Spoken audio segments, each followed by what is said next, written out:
Good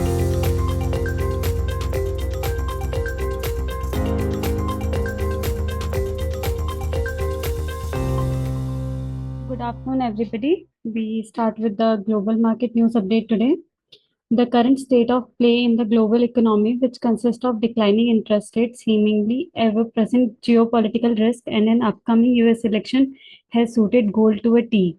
If the Fed stays committed to its rate cutting cycle in the coming month, then any pullback in gold will likely have buyers waiting in the wing, with investors potentially eyeing off some better entry points.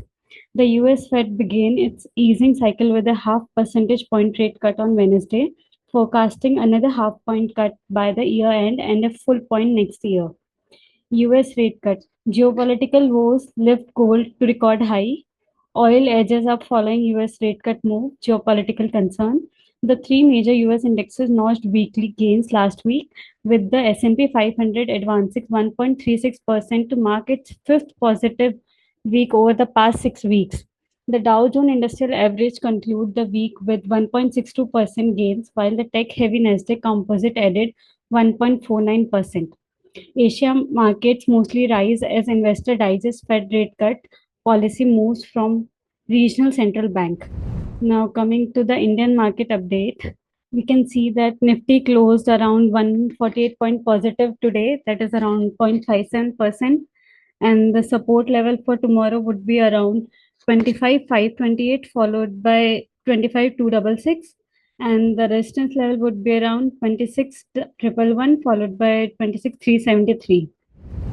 Now coming to the Bank Nifty closed around 312 point positive, that is around 0.58%, and the support level would be around 52,603 followed by 52,170, and the resistance level would be around 52,255 followed by 55,850.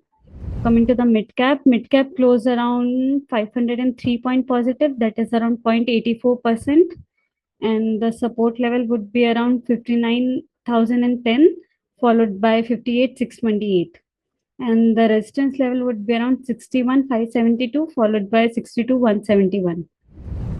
Now coming to the small cap closed around 216 point positive, that is around 1.12%, and the support level would be around 19,219 followed by 19,106, and the resistance level would be around 19,723 followed by 19,836.